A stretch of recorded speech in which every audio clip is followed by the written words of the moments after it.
Real stories, real faith, real impact. Hello, and welcome to Impact with Ceola J, a faith-forward inspirational podcast interview show that highlights real women, real stories, and real impact. On the Impact Podcast, we spotlight leaders, creatives, and changemakers who are transforming their communities through their work, advocacy, and obedience to God. I am your host, Ceola J, and today I am honored to be joined by Meilanny Haney, an Oakland native, advocate, and founder of the public benefit nonprofit From Victim to Victory, whose work is helping women to rise, break cycles of domestic violence abuse, and walk in freedom. Now, before I introduce our lovely guest, will you allow me to share a little bit about Meilanny's background? Meilanny Haney, an Oakland native, is an advocate, nonprofit founder, and community leader with a heart committed to transforming lives and restoring hope. Meilanny's lived experiences of domestic violence ignited a lifelong passion for bridging gaps between communities, law enforcement, faith institution, and policymakers. As a survivor, she turned her own journey to freedom into a mission to help women and children escape dangerous environments and reclaim their lives. In 2006, while still a college student, Meilanny was recognized as a Jefferson Award Silver Medalist for her public service in feeding unhoused individuals across multiple Bay Area counties.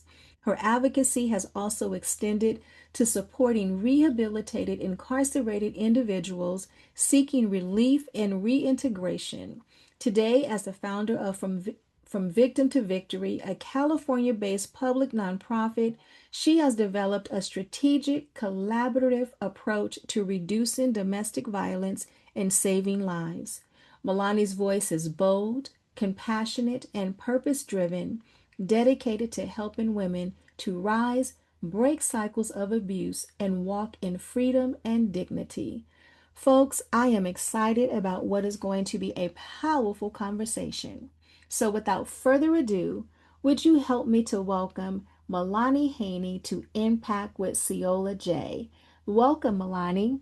Hi, how are you? I am doing well. We are so excited to hear your story and the empowerment that you are going to be offering to the women and all of our listeners today. They're not just women. We have men that also listen to our podcast as well. So thank you for joining us today. I'm honored. Thank you. Okay, so on this episode, we're going to be talking about From Victim to Victory, which is your nonprofit. We're going to be talking about advocacy, healing, and transformation. And as we get ready to jump into this, I am going to start with a question for people who don't know who you are. So, Meilanny, I'm going to ask you, for those meeting you for the first time, how do you describe who you are and the work you feel called to do today? You know, my answer to that would be I would say I'm a person with a burden Mm, and a passion to help people. I would say that I'm a voice of the voiceless, a voice for people who suffer in silence due to injustices, um, not just national injustices, but home injustices, personal injustices, particularly women and children who suffer from domestic violence and abuse. I would say that I'm a voice that is loud enough to break down barriers and also help evoke change when it mm. comes to those dynamics, but in a real way, a way that's going to stick, a way that's going to offer real rescue to women and children. Wow, wow. I can definitely hear your passion. And along that line of passion, you're an Oakland native with a passion for bridging gaps between communities, law enforcement, and politics. Tell me, where did that vision begin for you? That vision began for me at a very young age. However, I was too young um, to know how to navigate through it. However, it became a real passion when I actually became a victim myself of multiple domestic violence situations. And Hmm. so I said, this is not a way to live. I got myself out of it. I asked God to help me. I asked God to give me the blueprint, because a lot of times when we're in situations like this, we don't know how to get out. Sometimes we're afraid to go to people and seek help. And if we do, and they don't say the right things, then we draw up and we just say, forget it. And sometimes we're stuck there. And sometimes we've been conditioned to accept abuse in our younger years. So I asked God to help me. And I literally asked God to help me just like that. So one day I literally went to sleep and woke up with the formula. God had given it to me, how to get myself out and then how to help other people. And He started giving it to me. He started increasing the knowledge for me, giving it to me bit by bit by bit in a way that would help it to be something real, to where it could be sustainable. Wow, that's incredible.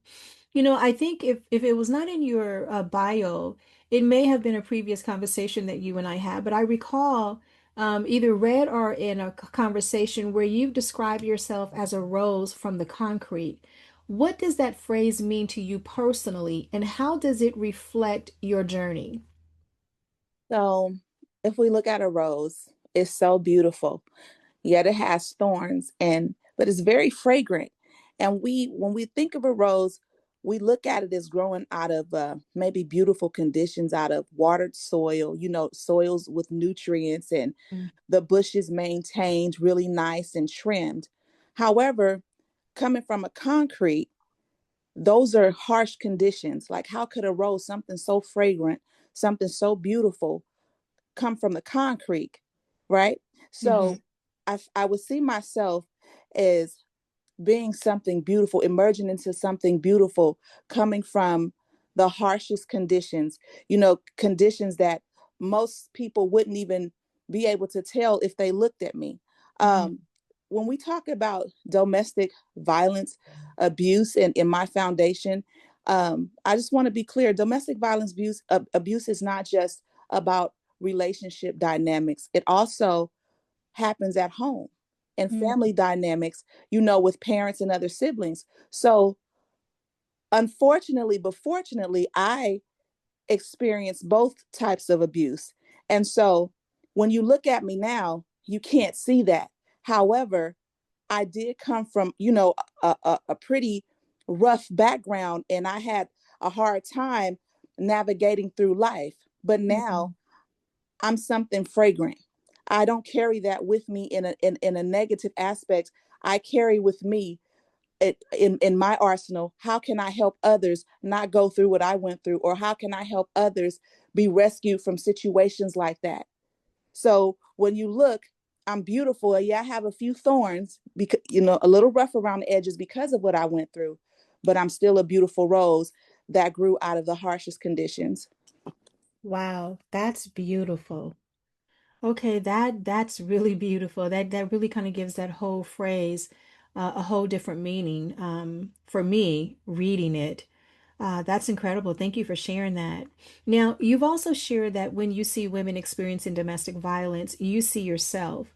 What was your own journey to freedom like, and what helped you break free? I know you spoke a little bit about God giving you the blueprint, but was there any other aspect that He maybe showed you, or something else that kind of helped you break free from your own situation with domestic violence? So with my situation from domestic violence, well, first, if I'm allowed a few minutes to just dive into it really quickly. um, Absolutely. a lot of people who end up being domestic violence victims were groomed as children, and a lot of people are not aware of this. Most of the time, there was some type of domestic abuse in the family home, in the family dynamic. What Mm, happens is, it it literally shapes you, and it makes a person accustomed to abuse where they aren't able to recognize red flags. So when they grow up and they leave the home, a lot of times they end up in another dynamic with a romantic partner, because that's what they're used to. And sometimes, well, most of the time, they don't see the abuse as being a red flag, because it's something that they're used to seeing. mm, So for me, when I see other women who go through domestic violence and abuse, because of my own experiences, I know how to help in a way of education because I had to educate myself. I went through a lot of counseling. Um, I did a lot of self-reflecting, um, introspection, trying to figure out, what is it about myself and why do I keep running into situations like this? And I had to become educated on how I even got to that point. So when I see women, I know that they're still there because they don't quite understand what's happening. They don't understand the dynamic. They're not educated on the situation. They're just in a situation that they probably feel stuck in. And Mm, I'm pretty sure if they had the right education and guidance that they would get out, they would leave and they would stay gone. wow. Wow. Okay, that's thank you for that for sharing that. I think that that statement alone is going to help quite a few women or people, men as well, um, with But this. it's not cookie cutter though. It's a process, and it's a long process because this freedom came, it took years Mm-hmm. because I had to do it myself and I didn't have the help. Hmm. Well, we're going to talk a little bit in a few moments about your nonprofit, and I'm sure you're going to share how, from victim to victory, your nonprofit will be able to help people in these situations, even helping them through the process of freedom. Now, growing up in and navigating impoverished communities can come with layered challenges, and you spoke a little bit about that in regards to maybe people that are emulating their environment. You grow up in an environment that kind of grooms you, behavior wise to become, um, I don't know, I don't want to say comfortable with, but expectant maybe of such environment. What obstacles did you face and how did your faith help you persevere, these communities and layered challenges? Um, I would say I don't want to speak and be wrong on this, but from my experience, even as a younger child, the community that I grew up in, and I noticed it was like that like this widespread, was that what happens in the home stays in the home. Mm, What happens, whether that's a family dynamic or a romantic relationship, the community that I've come from was not big on seeking help outside of family or close friends. And so that's a struggle within itself, not having someone to speak to, and then not having the proper resources. For instance, in my situation, in my adult years, in my domestic situation where I suffered abuse, I went to the county mm, and they offered help, but it was partial help. And if I can just say directly what it was, I needed to be able to move to get out of a situation that was very, very dangerous for me. Obviously, a domestic situation, where my life and my whole entire existence was threatened. mm, Um, I went to an agency and they said, yeah, we can help give you money to move, but it would have to be reimbursed to you. mm, And most of the times, when women are in domestic violence situations, they're dealing with a narcissistic person, and a lot of financial abuse is happening in that dynamic. So, a mm, lot of times, women don't have the money, even if they are the sole breadwinners, because there's a lot of financial misappropriation of funds, and things like that. So, a mm, lot of times, the women are being abused in that way as well, and they just can't move and they need help at the moment. So these, not only did that happen, I didn't have the funds to move. When part of the process was to make a police report, I could not go down to I couldn't just make it online or just go somewhere and find the police. I had to call the police from my home, and they had to come. Well, it took the police 4 weeks to come to my home. wow. And I don't want to say that it happens everywhere else, but I polled women and I polled people in different counties and different communities, and they said it doesn't happen like that. But in my community, it did. And I Mm, made several phone calls, and it took them so long to come that I had to start the process over, even to try to get the reimbursement that this other agency promised that they would give me. So I ended up having a friend that I know who works for the county and the city go with me down to the police station. And I waited 9 hours. Well, mm, actually, my friend came after I had waited about 8.5 hours. And a lot of police passed me by. And I waited literally a whole work shift. And it wasn't until my friend showed up, who had on a uniform for the county, because they worked for the county, mm, that one of the police officers stopped and started speaking to him. And because of the relationship that my friend had with what is it, one of the lieutenants or sergeant's wife, they worked together, that they went and found an officer to finally take my report. wow. Wow. So it that's how women fall through the gaps.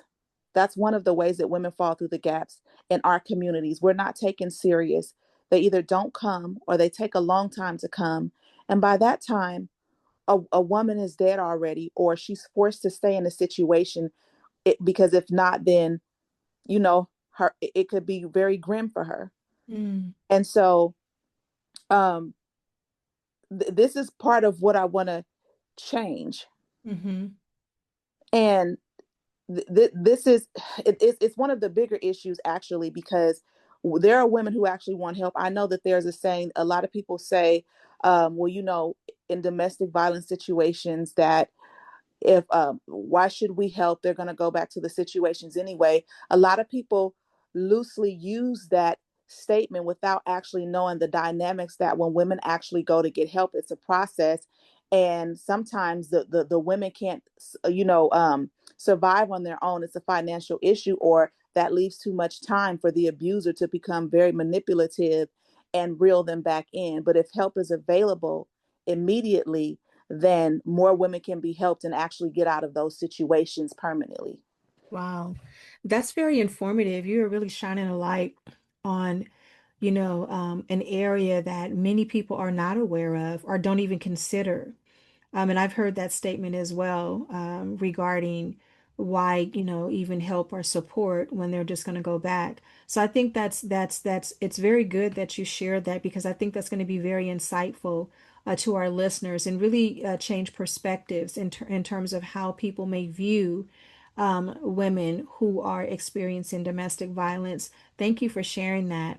I want to talk about the vision and impact and the encouragement, and then I'll circle back to your nonprofit and your advocacy and early work. Okay. So let's talk about your belief that domestic violence and deaths among women can be significantly reduced in California. May I ask what gives you the confidence that this change is possible? Um, I believe that it's possible if we get the support of the local law enforcement and the lawmakers to Okay. act fastly. Mm-hmm. Because the longer a woman stays, the more um, the more detrimental it is, the more she's in danger.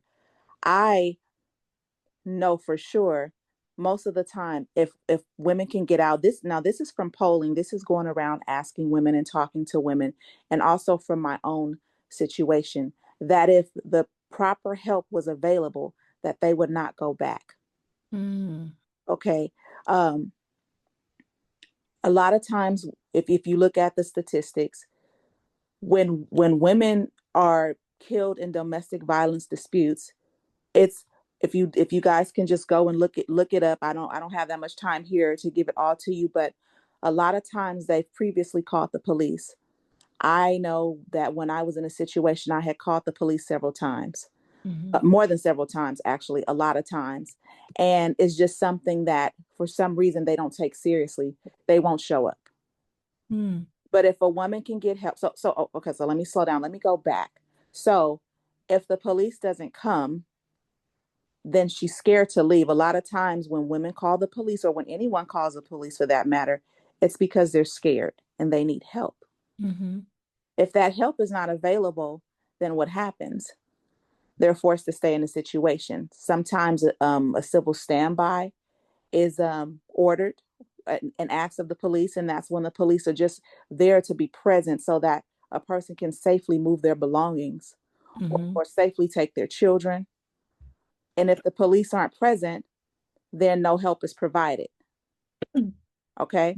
Mm-hmm. Um, and then when the police are called, if they do come, if a mandatory restraining order is put in place, it would help. It should never be a question about if a restraining order meets a certain criteria, because I know so far from my experience, it's a case by case basis. Mm-hmm. They feel that if they feel that it's urgent enough, then they'll give you a restraining order. But that's a maybe.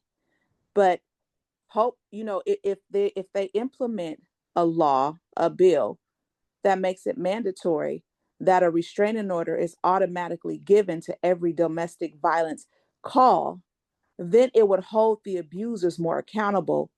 If the state and the county and the local law enforcement would step up and say, we're not playing these games with you, you're going to be held accountable.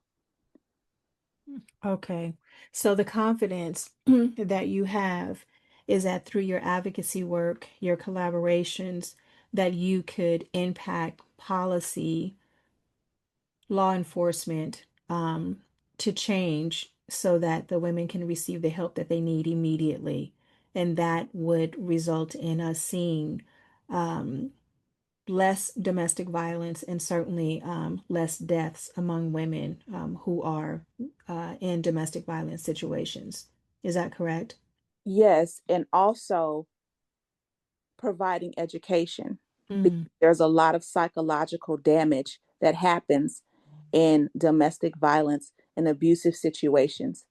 So, if the woman is able to get the education that she needs to understand why she even accepted that, to go a little deeper, to look into, her past, maybe childhood, and then to understand why she even accepted it, and then to help her learn how to grow from it, and to get her to understand that she is worth more so that she never goes back to that situation.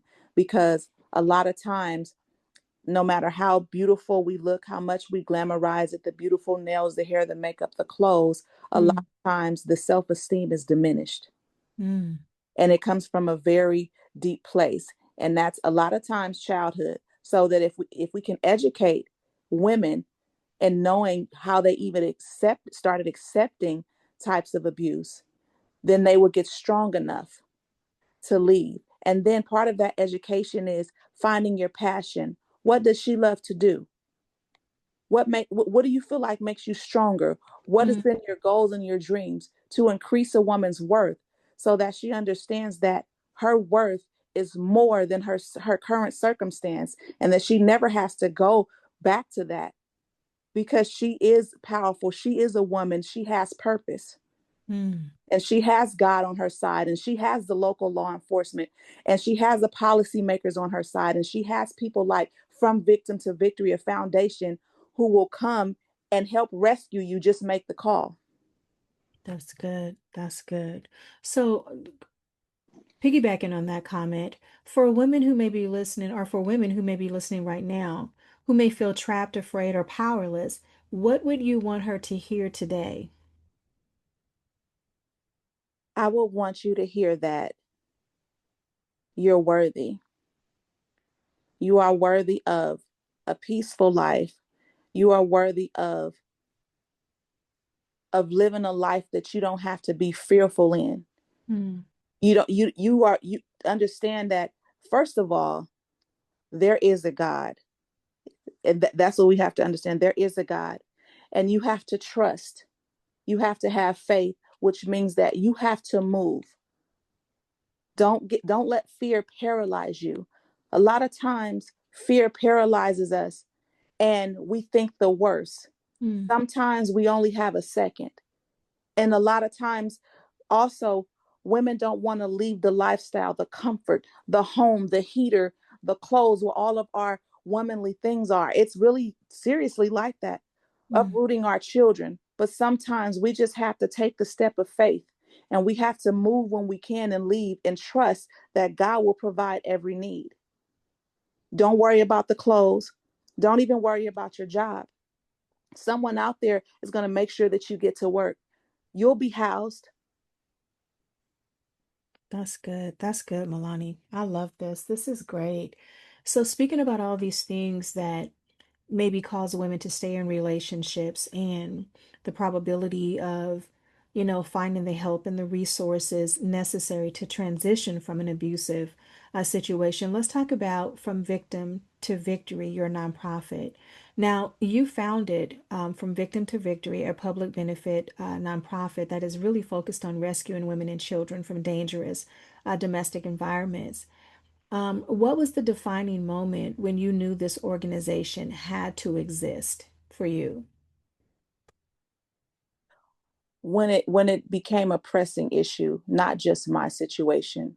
Mm, I have seen and heard people being abused. I live in a very large apartment complex, and in passing, I've heard women being beat. mm-hmm, And I've heard it a lot, more than once, more than twice. Um, just seeing women on the streets being handled uh, very dangerously by men in a domestic dispute, and no one helping and no one doing anything. The fact that I called law enforcement, I did everything by the book, and nothing happened. mm-hmm, Even after getting out of the situation, uh, pulling myself up by my own bootstraps and with the help of God, it's still being pressed upon my heart to help others. I'm not a person where I can just even see a reel on social media or pass by something like that without my heart going out. Even driving down International in Oakland and seeing the young ladies on the corner, and which a lot of them I know don't want to be there, mm, because also human trafficking is a form of domestic abuse. My heart going out to those women, seeing people's daughters, seeing the pimps beat on the women. And that just caused me to keep asking myself and asking God, God, what can I do? mm, I don't want somebody to go through what I went through. And my story is even more layered than this. I'm not even disclosing all of it, but I will do a tell all. Um, but just to get this information to you, just having the burden, mm-hmm. not everybody gets the burden. And to be honest, to help someone like that, the burden is actually a blessing. Wow, wow. So your organization is built on strategy you personally developed. Yes. What makes your approach different from traditional domestic violence interventions? Okay. A lot of domestic violence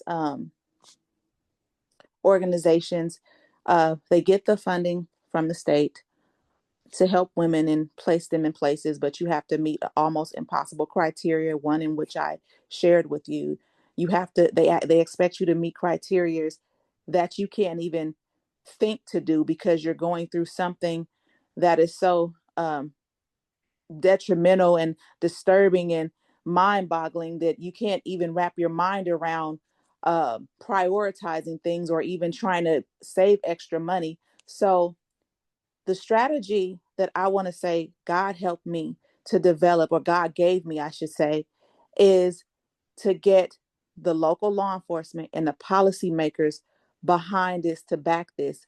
But in the meantime, provide an emergency rescue for women, a platform where women can call or text and say, I'm in this situation.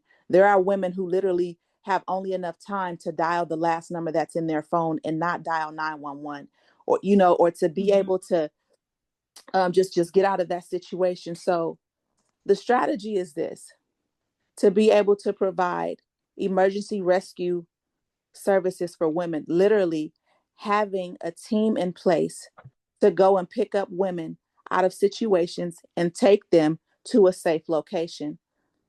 And with that, to make that possible, I have been setting up meetings and talking to the local churches, religious leaders, mm, and other people who would not mind lending their places, like if they have multiple properties, would not mind saying, I have a home, I have an apartment, I have a room that I can donate to you for your foundation for these women. Mm. And I have got the support of a few people, a few pastors, but I'm trying to go even further than that.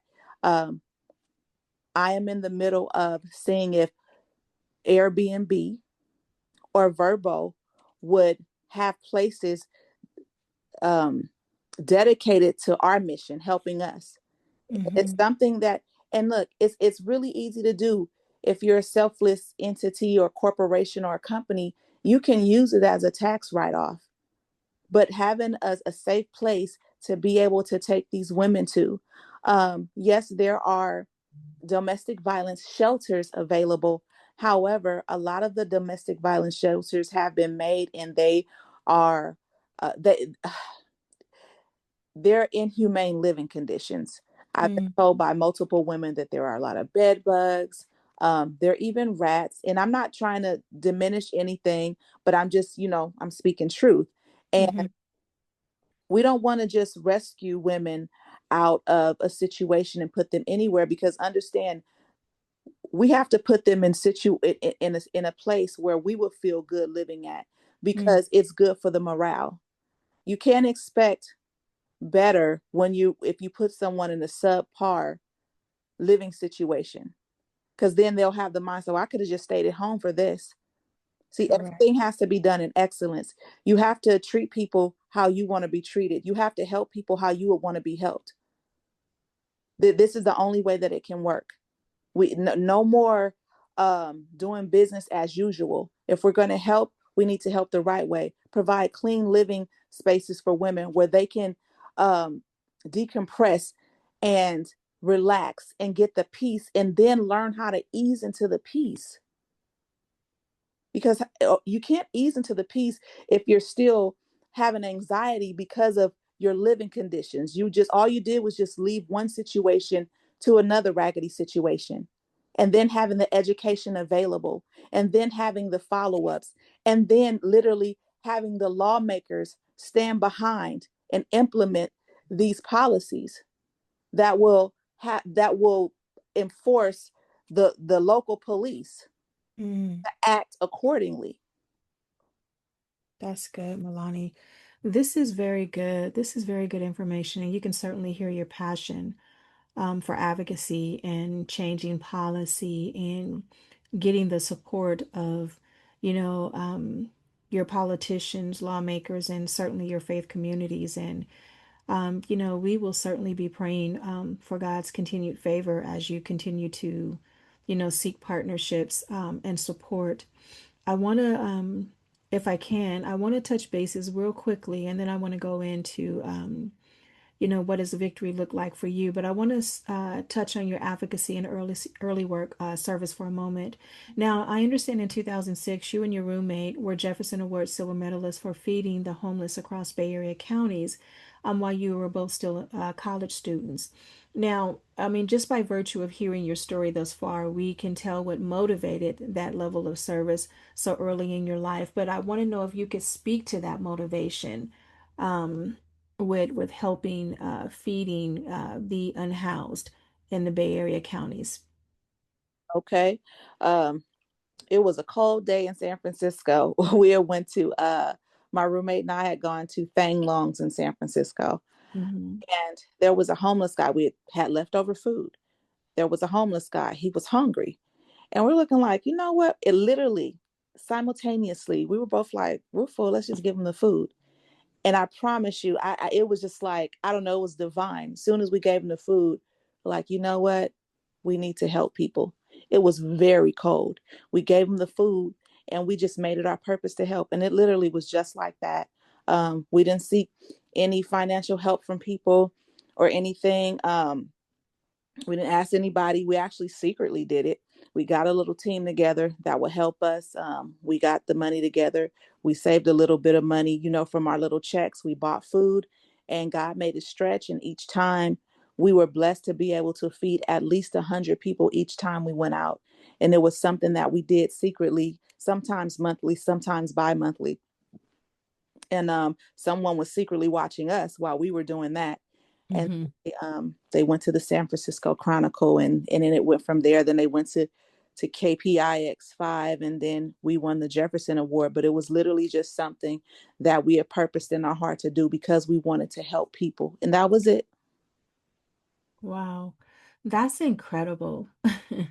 Yeah, that was it. Wow. Wow. So, in addition to that, you've also advocated for rehabilitated incarcerated individuals who are seeking relief. Now, why was that work important to you? And what did it teach you about redemption and second chances?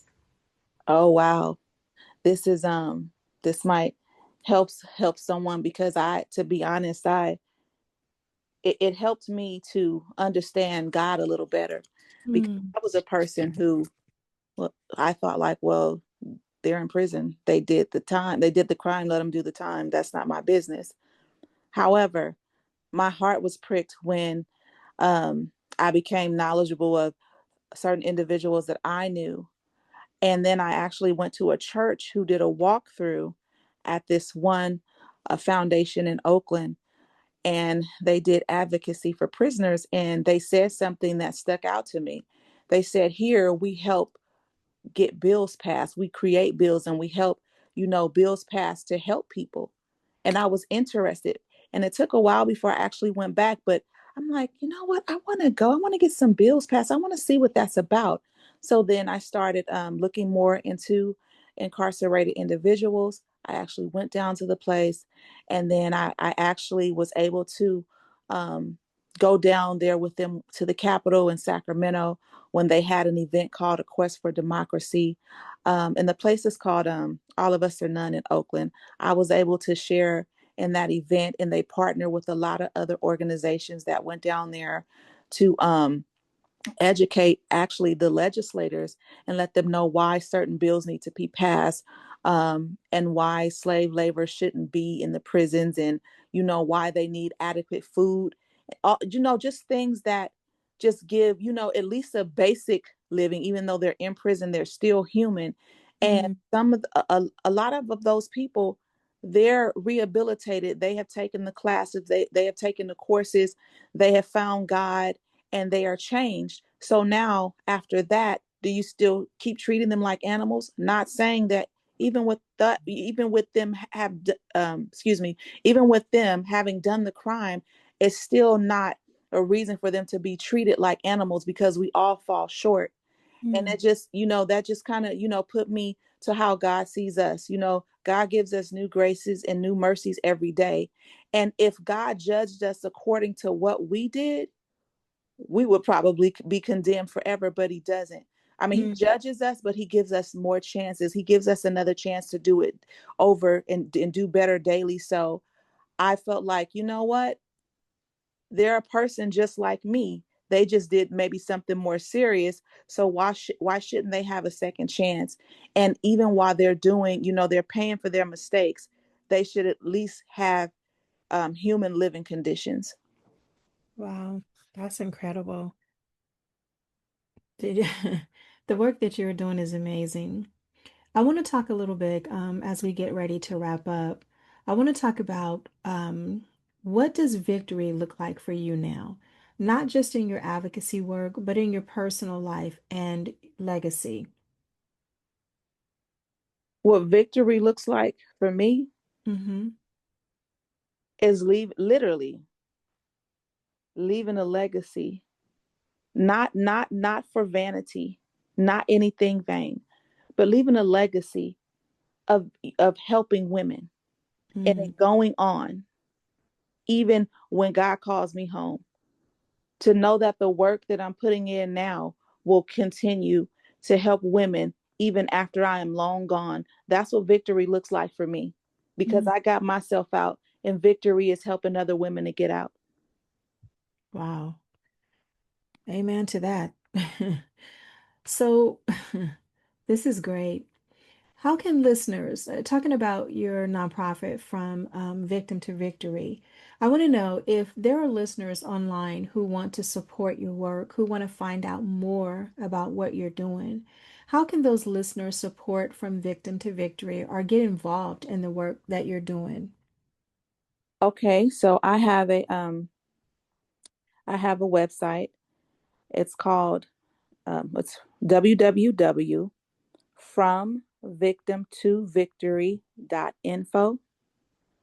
That's www.fromvictimtovictory.info. And on there, I have my social media links for Instagram and Facebook. So if you click on those will direct you to the social media pages. Okay. Is there an email that if someone wanted to reach out to you directly in terms of supporting you, is there an email that they can get in contact with you on? Yes. So from V, the letter V, to the number 2V at yahoo.com. FROMV2V at yahoo.com. And I do have um, an email directly linked to the website, but it's a longer email. But if anyone reaches out to that Yahoo email, then I can give them the other email. Okay, perfect, perfect. So, the last question, and then I want you to leave us with a comment or anything that you would want to share with us. What are you, Meilanny, believing God for in this next season? As you know, a lot of people are looking to entering into 2026, myself included. Um, what are you believing God for in this next season for yourself, for the women you serve, and for the communities you're impacting? I'm looking for God to enlarge my territory. I'm looking for God to help me to create and maintain healthy relationships with like minded people who are willing to stand on the side and behind of From Victim to Victory to help all of these things come into fruition, to help more women. I'm looking for it to be national. We're starting in California, but I'm looking for it to be national. I'm looking for God to just place the right people that are going to say, you know what? I support your vision. I want to help you to help other women, because healthy women means healthy communities. Mm. And I'm talking about communities all around. I'm not talking about just the poorer communities, very affluent communities too, because are working class people and executives who are going through the same thing. They have the finances, but they just don't have the way out. They don't have the education to understand that they are worth more than their current circumstances. This is for everyone. So I'm just looking for people who believe in this to say, you know what? We stand on the side of you, we stand on behind you, and we want to see this mission through with you. No, that's good, Melania, and I think that's good. And I like something that you just said that there are people from affluent communities who are dealing with domestic violence. And I just want to say that I personally knew someone that I actually coached and mentored for quite some time who was afraid to make a move because of the spouse that they were experiencing domestic violence with was very high up in the superior court, was a lawyer, and the person didn't feel like they could safely escape, because every move they made was met with challenges and obstacles because this person has so much power. So, yeah, that is definitely a real statement. Now, before we leave, is there anything you want to leave our listeners with? Any comments, words of encouragement, a prayer, or all three before we leave today's show? Um, I want to say that no matter how hard it seems, God is still there.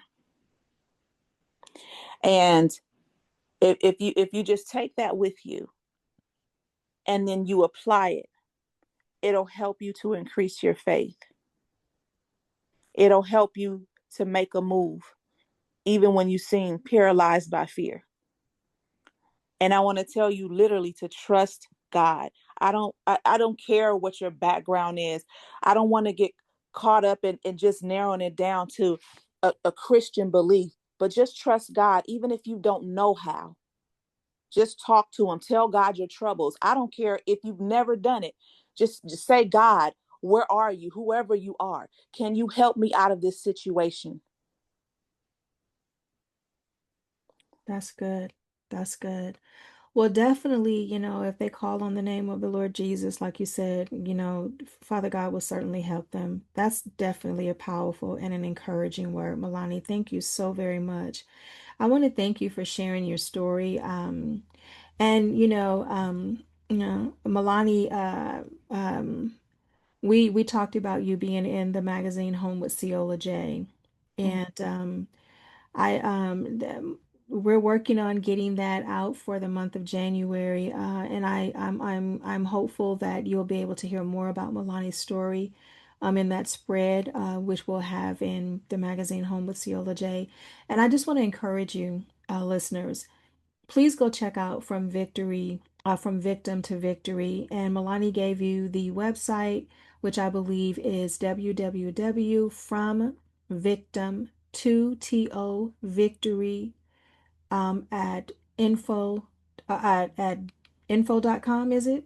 www.fromvictimtovictory.info.